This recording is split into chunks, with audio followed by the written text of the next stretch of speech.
We are going to begin talking about the domestication of plants and animals in the context of how different food systems, ways of getting our subsistence, ways of picking things emerged. So I want to first talk to you about how archaeologists have now thought about the historical emergence, like when these different food systems emerged, kind of roughly speaking, in human history. So in the last class, we talked about how some people have posited a scavenging phase for Homo sapiens, creatures that ran in with their stone tools and got the leftovers from other kills, which Buckle Gonzalez and Camp don't like very much. I do, but I'll give them the benefit of the doubt there and say that, well, it was at least a first phase of gathering and hunting, which is how the Homo sapiens got around at that time. The development of the hunting and gathering techniques, we talked about this in the last couple of classes.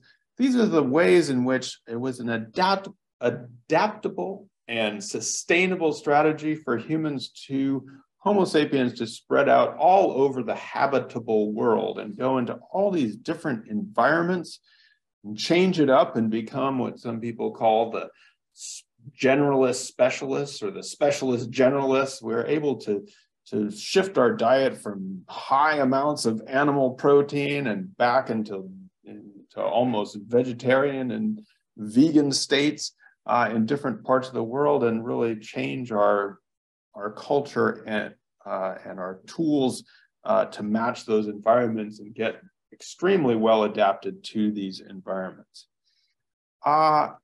After that, in some parts of the world, emerges different forms of what we call horticulture, kind of small-scale plants and animals, basically supplementing oftentimes in concert with different strategies of hunting and gathering as well. And then in some parts of the world, this horticulture becomes more intensified. So people become dependent upon intensifying the production of plants and animals in forms that we call agriculture. In the archaeological record, after that, there's another kind of system that emerges called pastoralism, which is a dependence on herding animals, herding domesticated animals, cows, sheep, goats, usually perhaps one of those.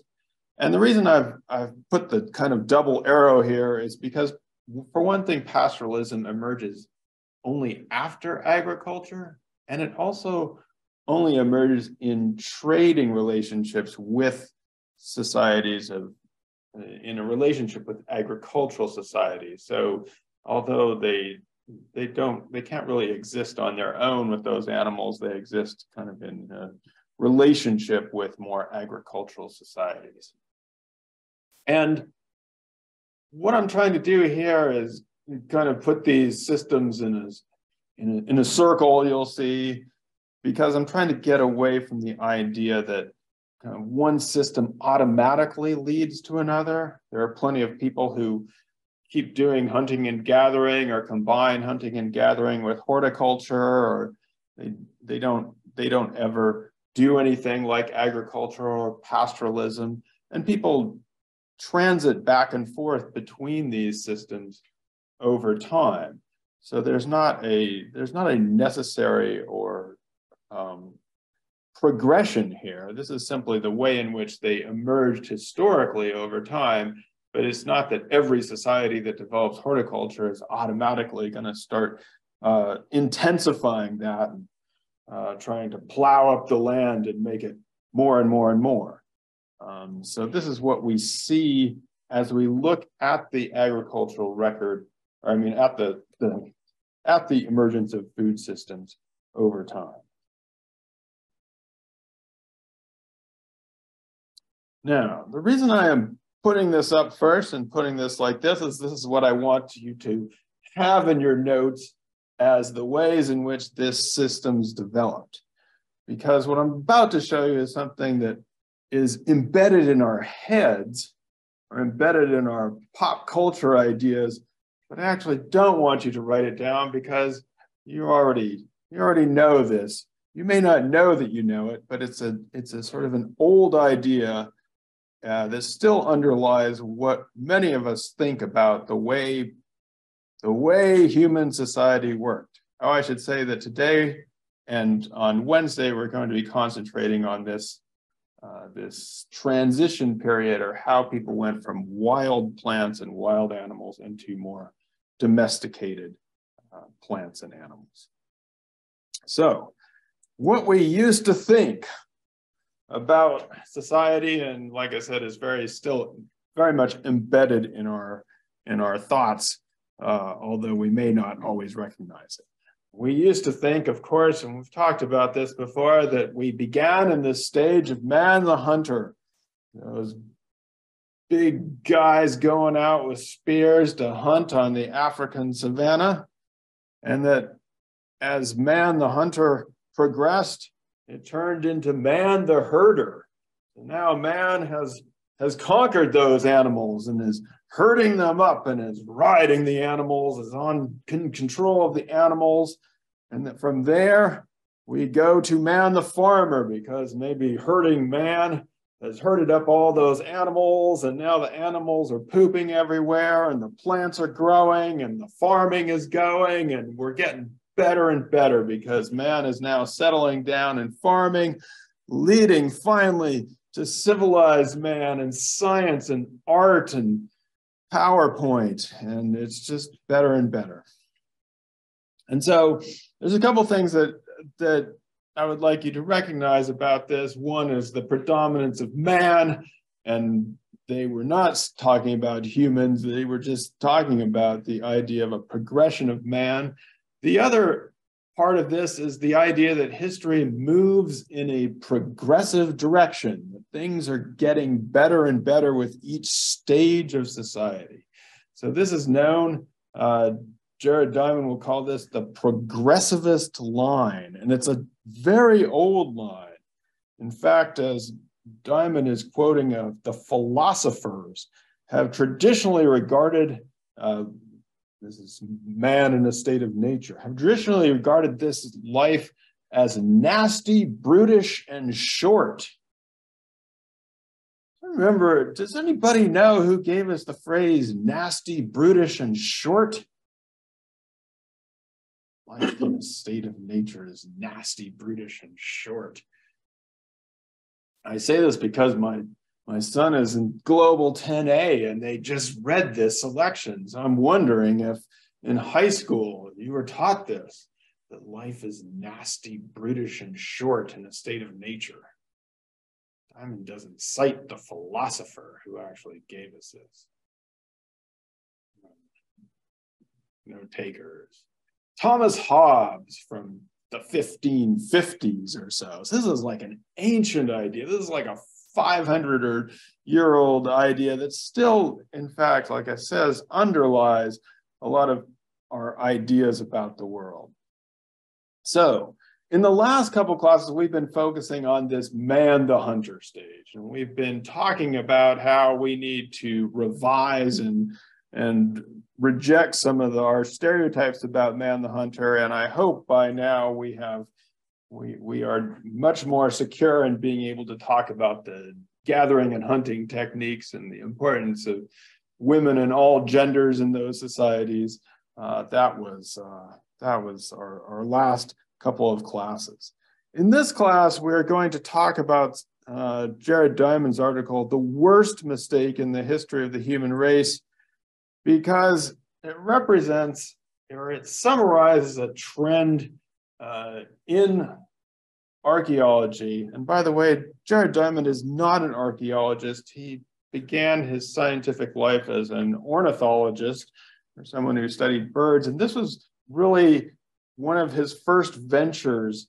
It was originally published in Discover in 1987, although in the web link I sent you, it for some reason says 1999, but that was later. It was originally published in 1987 in Discover, and it was summarizing a lot of research at the time, which was called revisionist because it revised our ideas about the way that history was going, about the lifestyles that people had had in the past and our time today. And so in Diamond's view, this is, of course, this is not a progressive thing. He retains the idea that there's a transition from hunting and gathering to agriculture, but he, of course, calls this the worst mistake in the history of the human race. The worst mistake, which is quite a claim. So let's, I think it's probably best to just go through what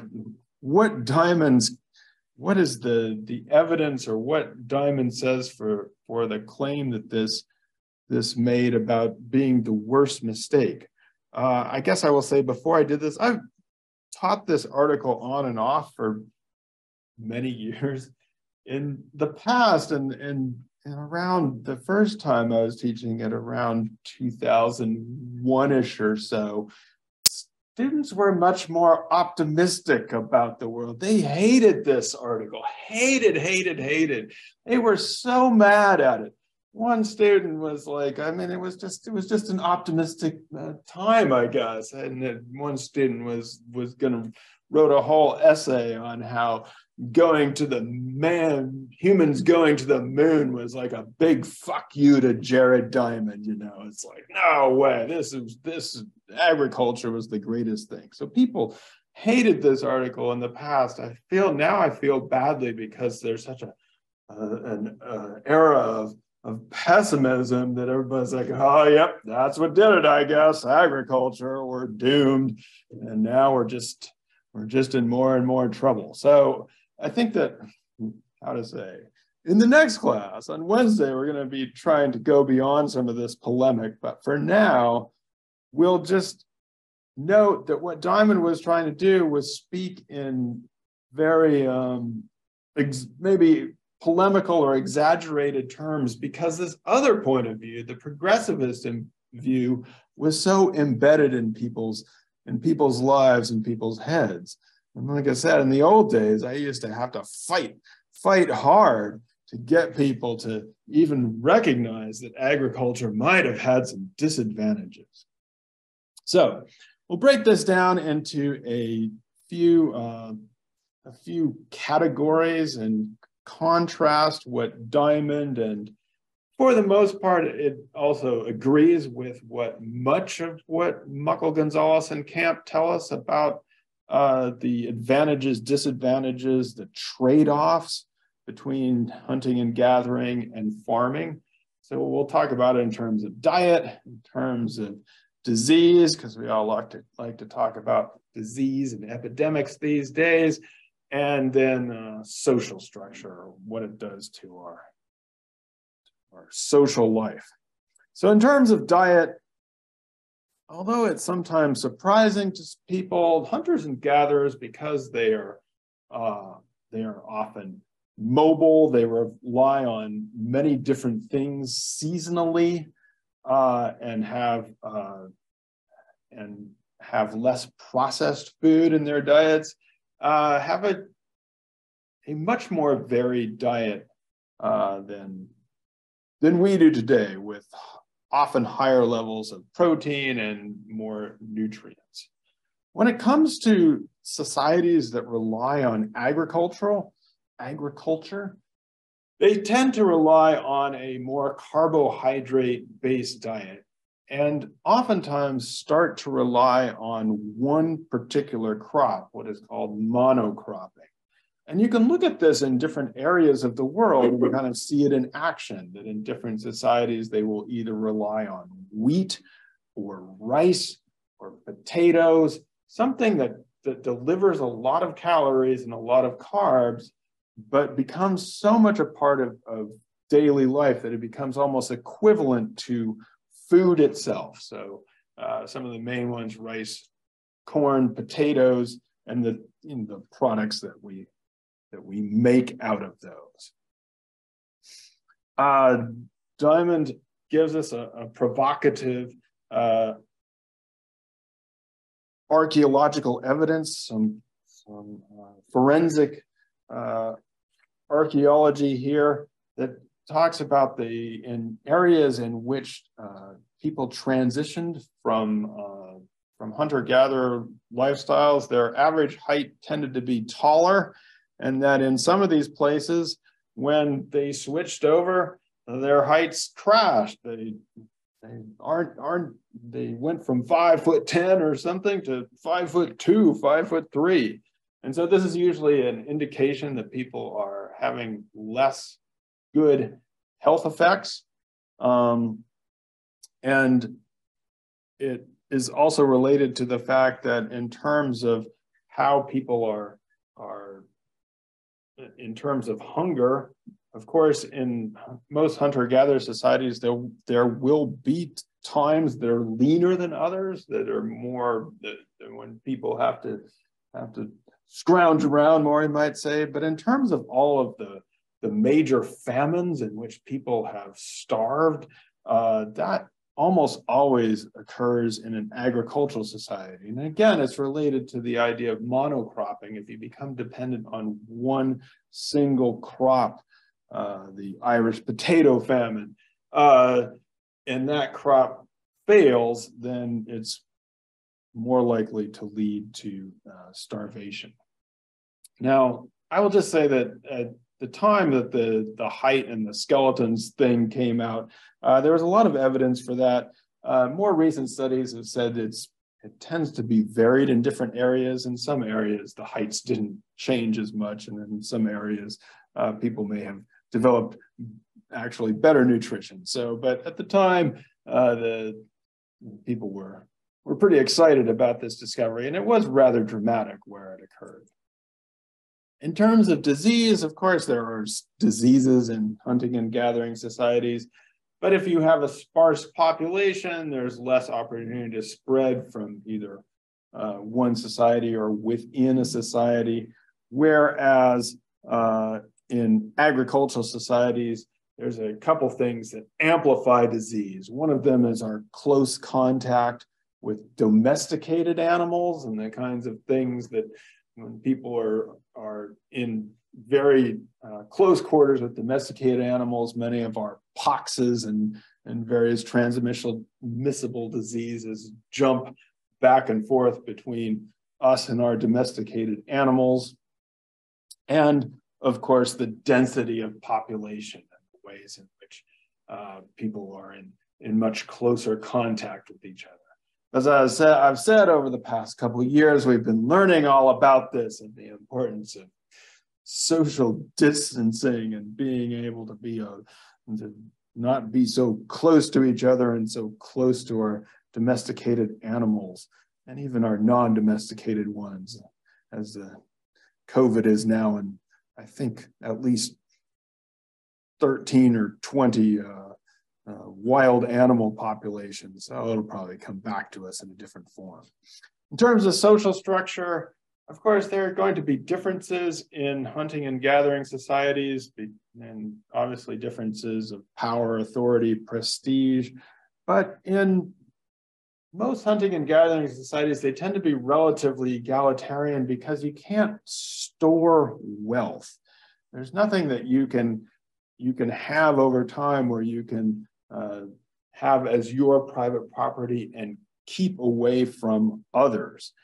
Whereas in agricultural societies, that's where you see social class stratifications emerge, where you have some people who are completely producing for others and others who don't have to do any of their own production at all. One of the shocking things about It comes to us from the studies of hunting gathering societies, and this comes to us mostly from the work of an anthropologist named Richard Lee, who did ethnographic studies in the Kalahari in the 1960s. And Diamond, without mentioning Richard Lee, is actually quoting from his work several different times in this article. I've actually claimed that Diamond is plagiarizing Lee in parts of this article, but he's the one who got the quote about the Mongongo nuts and why should one bushman, when asked why he hadn't emulated neighboring tribes by adopting agriculture, replied, "Why should we when there are so many Mongongo nuts in the world?" Mongongo nuts are something that was growing wild. There's no reason to cultivate food. And what Lee was talking about there is he calculated that they could get all of their subsistence needs met in about 12 to 19 hours a week, hours of work per week, which, if you think about it, is probably less time than most of you sit in classes, let alone the work outside of classes. So think about how much more time you'd have to dance and tell stories. And I guess you'd have to go pick Mongongo nuts and not apples, but still it would be more fun. More fun. And again, this idea that we have that in agricultural societies, they have more leisure time turns out to be not the case. We have, of course, in our own society, the 40-hour work week, but that's nothing as compared to the lifestyle of peasant farmers who often work much longer hours than that.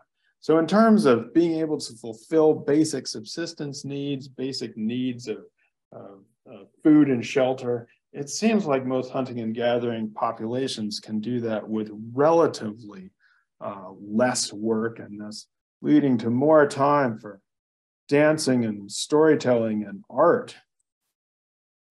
We saw this to a certain extent in the last class, the importance of women, the varied roles between women, men, and others, and the probably not even the binary gender system in ancient societies, and that for the most part, and again, we're not going to say that in hunter-gatherer societies there is complete equality between the sexes or the genders, but there tends to be. Again, it's harder to have the kinds of things that happen in agricultural societies in which, as Diamond puts it, women often literally become the beasts of burden for farming societies, the ones who have to do most of the farming, carry most of the heavy loads.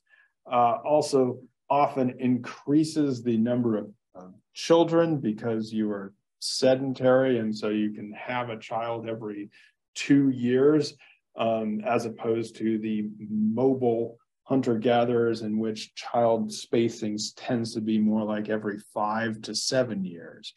So this often leads to, or exacerbates, inequalities between men and women in agricultural societies. In hunting and gathering societies, there's no one that can support an army. To have an army, you have to have, in some ways, an agricultural surplus and people who train and do those things that will lead to war. And there's really no reason to have a war for territory because you just move to a different place. So you don't have these ideas, or you don't have the same kind of fighting about or over territory. Yes, I know. This is the one part of the PowerPoint that disappears behind the desk, Cass, but the war for territory is what that says down there in the lower right corner. That you see, as we'll talk about on Friday, in agricultural or farming societies. Again, it's not to say there was no violence or no conflict in gathering hunting societies, but the level of conflict and the idea that you would eliminate an entire population was simply not around. Now, the question is, if it was so bad, if it's the worst mistake in the history of the human race and your heights are crashing and you're unequal and everything's going the wrong way, why would you do it? Delaney, why would anybody do this? Oh, wait, you don't know. I thought you did know. Or what does Diamond say? Do you remember what Diamond says? Vaguely, but not really. Yeah, it gets to be so much that you're like, why would they do it? According to Diamond, this is not something, it's not really a choice. It's not the worst mistake in the sense of I had two directions to go and I chose the wrong way. It's a mistake in the sense of, well, it kind of had to happen. It became a need, not necessarily a choice. That we needed to do this because of the increased population pressures as people in different places settled down more and had more children. Then they needed to produce more food, and this creates a kind of feedback loop in which you're producing more food. Christine, what happens here? What do we trade in when we do this agriculture thing? What's the trade-off here?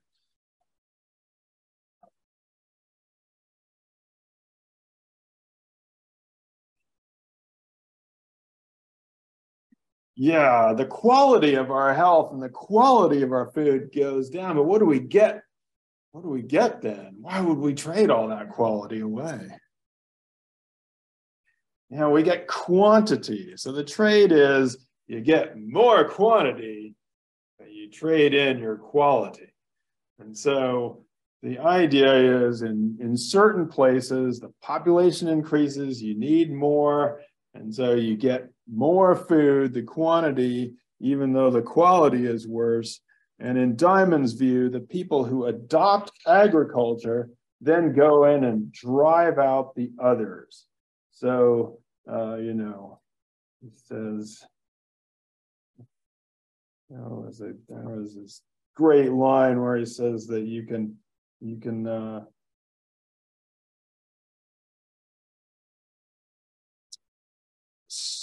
yes, such bands outbred and then drove off or killed the bands that chose to remain hunter-gatherers, because 100 malnourished farmers can still outfight one healthy hunter.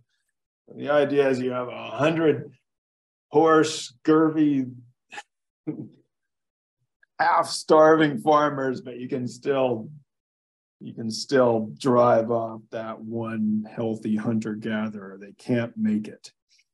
Diamond also says here, which is an interesting argument, that although we think in places like the United States that agriculture is the greatest thing ever, for people in other parts of the world, it hasn't realized the benefits that it was said to deliver.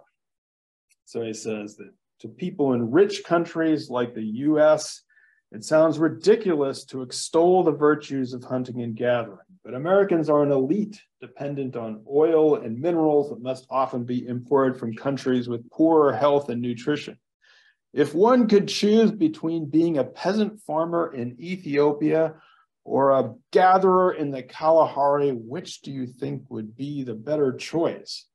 I guess that's supposed to be a rhetorical question because we've just heard about how the gatherers in the Kalahari have so many Mongongo nuts that they don't even need to plant food. So the idea is, sure, when we can go into our rooms and get a Coca-Cola out of the fridge, it's fine. But if you don't have that luxury, it hasn't been great for the world's population. So, like I said, this is pretty pessimistic, and it does lead us to wonder why people would ever do it. One of the interesting things that happens here, and so Diamond writes this article in 1987, and it kind of helps to catapult him onto the stage of writing about things other than birds and ornithology. And then later on, I believe in 1997, he came out with, yeah, there it is, a huge book called Guns, Germs, and Steel. Look how big that is. Has anybody ever read this book? You talked about it. Yeah, this has become almost the default underlying textbook of how the world works in high school. So we'll be talking a little bit about this book, but and Jared Diamond's work and how it has underlined or led to some very different approaches in how we think about the world. But